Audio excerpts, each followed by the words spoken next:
What side's your good side, Cody? Well, so I always tell people it's actually the other side. Okay.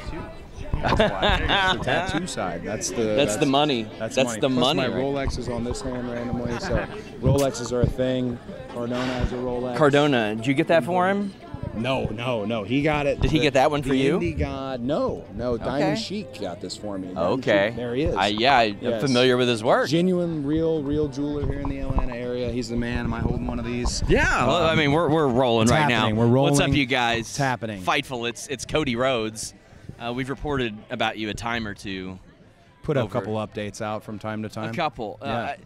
I don't like to talk business on interviews, but I will say this. The story of you coming to WWE sort of swallowed up Stone Cold Steve Austin returning to wrestling as far as our site went. Going through something like that, what's going through your head? And I'm sure we're going to find out a little bit of that in that documentary, but like, you're the focus of attention of the entire wrestling world, of multiple companies, and what is he going to do next? I really look at it in a sense of responsibility. I know that sounds like, oh man, this cheese ball, but that's truly like the moment, even if 20 fans run up to you and, hey, can we get a picture? Can we get an autograph? And you feel so good and feel so big and it fills your ego up. The moment they walk away, the first thing you think of is, how can I keep the interest? How can I keep capturing their imagination? You just want it to never end. And with what happened with returning, and you mentioned it being such a big story, the only reason I think that is, and I don't think it's a matter of, oh, I'm super special or talented, or I don't think it's hard work or perseverance or betting on yourself even. I think it was because what people were witnessing, they were witnessing in real time. Oh my gosh, we witnessed All In real time, and we witnessed, AEW became a thing, and no way is this going to, and then this happened, and it was very obvious, it felt like, to fans in the audience that night in Dallas, without ever saying, hey, I'd like to come back and win the WWE Championship. Yeah. Without ever saying it, felt very obvious, like, oh, that's what he's back for, and just, again, blessed, lucky, they didn't boo me in Dallas, which I was certain they were going to do, and yeah, just a charmed life. So I've never got to talk to you about a lot of this stuff, and no, we text. We do. We've texted before. But I mean, a lot of this stuff I've never got to talk to you about the process of finding out, oh, Cody's deal might be coming up. Sure. And one wrestler said, shit's about to hit the fan, and I said, well, what could that be about? Oh, no. What could that be about? And then myself and a friend of mine, John Alba, we're trying to crack this code. We're trying to figure out what's going on. And I text somebody in AEW, and they said, I started to sweat as soon as you sent me a text message. Oh, yeah. And I was like, okay, so it's related to this person. Who's your source? I'm not going to say. One day they will reveal themselves. But I'm very interested. After that sort of surface, what was the reaction like with you backstage, because you had maintained very good relationships and still do with so many people there? Well, I think everyone knew, because I really took such pride in being an executive. I took such pride in trying to be a leader, and always dressing the best, always trying to be organized, on time, have a format out, have some information, hey, what am I doing? Even in a place that's a bit chaotic or a bit more punk rock, like, this is what it's going to be, or you could try this, or hey, I don't know what I'm going to say in this. Do you have any ideas? I took that very seriously and really loved that role. So I think most people thought we'll get the same him, and very few had the time with me, because my office was like this rotating door of nonsense. We'd get in there and we'd start talking wrestling, and we'd almost forget there was a show going on. The thing I missed so much from the period of being executive was that office. It was just the center of fun for me, and anyone who came in there knows about that. But I think everyone got the sense that business was usual. I would do whatever. Sammy Guevara, I was wrestling with him at the time. I was going to make sure he looked amazing and looked better than he did when he was the very first match in the company's history. I don't think they were worried, and I don't think they were concerned, because I think they didn't think I would be leaving. This was a thing that was my baby and Mad Nick's baby and Tony's baby. But no way is he gone, and that's kind of the way it needed to be, where it didn't pull the Band-Aid right off. 1 week I'm there and 1 week I wasn't. And I remember some guys were tasked with loading my stuff that was in the end-up suitcases, and they're making a big scene out of it, and making it too. No, just do it, man. This is part of it. People come, people go. You have a good season of your life, a good time, and I think because we ripped the Band-Aid off so quickly, there wasn't time for a big tumultuous fallout.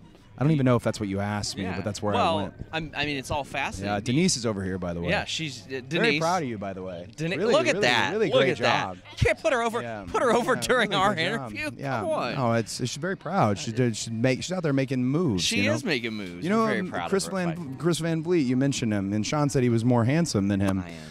Chris is another making moves type, and obviously Sean is a making moves type. But that's a big thing when you see someone who was in the charming punk rock level of this, and all of a sudden they're represented in a professional sense. All of a sudden they look like a Pixar dad, like Chris Van Vliet. It's ridiculous. A little much. The jaw line. Yeah, he's getting there though. Good on him. So you got too light for me. Do you still talk to Matt and Nick?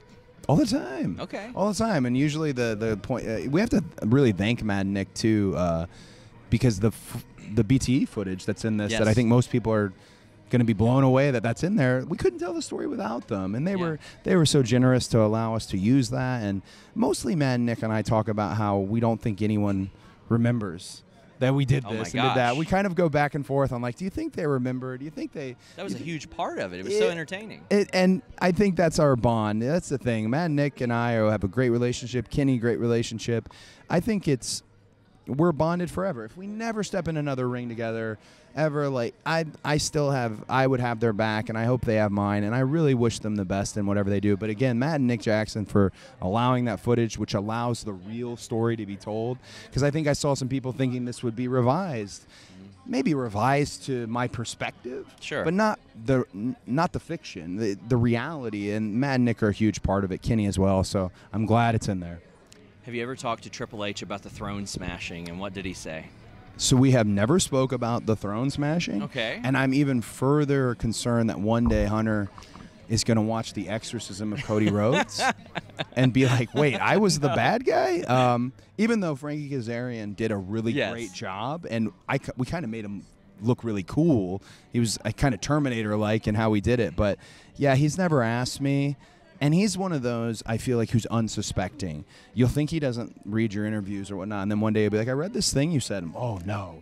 I found that out in the past. Yeah, he's very perspective, like he's very organized about WWE. He largely brought back media calls. Like they weren't there weren't a lot of them that were happening before then. You brought back the press conference. The scrum. The scrum. Yeah. Well, Brandy actually was responsible for that at AEW.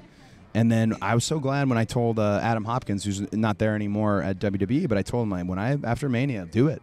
Set it up. I bet they come. Build it, and I bet they come. And then we were able to have a beautiful turnout for that event. We like doing this stuff. Yeah, no, you cover. Doing this stuff. Well, here's the reality of it is not knocking from an opinion base, but we're at the most successful time in wrestling history. Yeah. You're in it, and you're covering it in your prime, covering. Attitude Era, amazing. Opinions and all that, amazing. But from a factual bottom line standpoint, tickets and things of that nature, this is rights fees. This is the gold. This is the new golden era, and we get to be in it.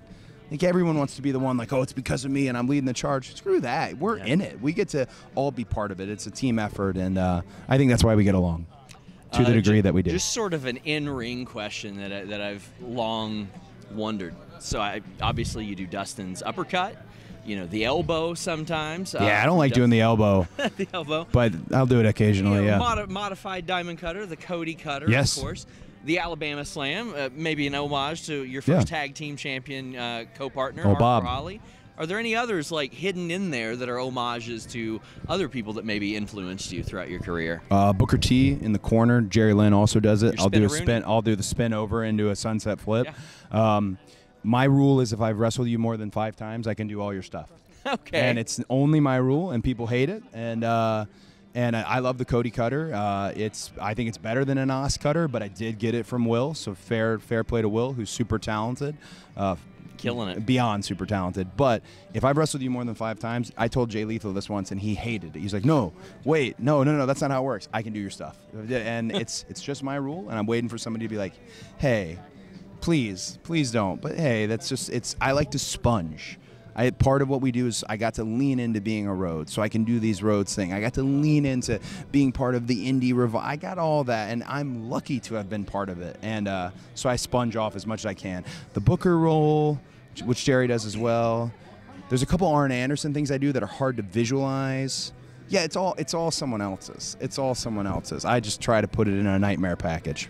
As we wrap it up here on the red carpet of the American Nightmare, becoming Cody Rhodes, what do you want the headline of this interview to be? Oh, this specific interview? This specific interview based on what we talked about. Because I'm getting like 6 articles out of it anyway. The specific interview. Maybe the headline would be, "Thank you, Sean," because there's a portion of this doc which talks about being a free agent and being reported and the fruit that it yielded. And there's some on one side of the fence that hate said fruit, or maybe they hate it, who knows. And there's others who, thank gosh, it was the best thing that could have ever happened for all companies. And that's because you reported it. And yeah, thank you, Sean. But I feel like that's super that's generous. Enough. That's thank good. you, Fightful. That's enough. Thank you, Fightful. No, that's good. Until next time, guys, we're out. Thanks, man. Thank you very much. Thank you. Thank you. You've heard me talk about a lot of things that NordVPN.com/Fightful has, and I'm about to tell you almost everything it has. Listen to your favorites abroad. If you're traveling and you want to listen to your favorite shows, they got you covered. Fastest VPN in the world. You can shield your data from snoops and criminals. So that way your IP address is changed. You can safely listen to podcasts, stream shows, simply browse, in complete privacy. You can protect yourself on that public Wi-Fi no matter where it is. You can secure every device you own on every operating system you own. They also have the ability to get a NordPass password manager. Maybe it's a little more difficult for you to remember those passwords. They got you covered. They also got the file encryption tool. That way there's an extra layer of security between you and your content. Threat protection, you're safe from disruptions with their kill switch, 24/7 tech support, fastest VPN on the planet, reliable encryption, a 30-day money-back guarantee. You will end up saving money when you subscribe to NordVPN.com/Fightful.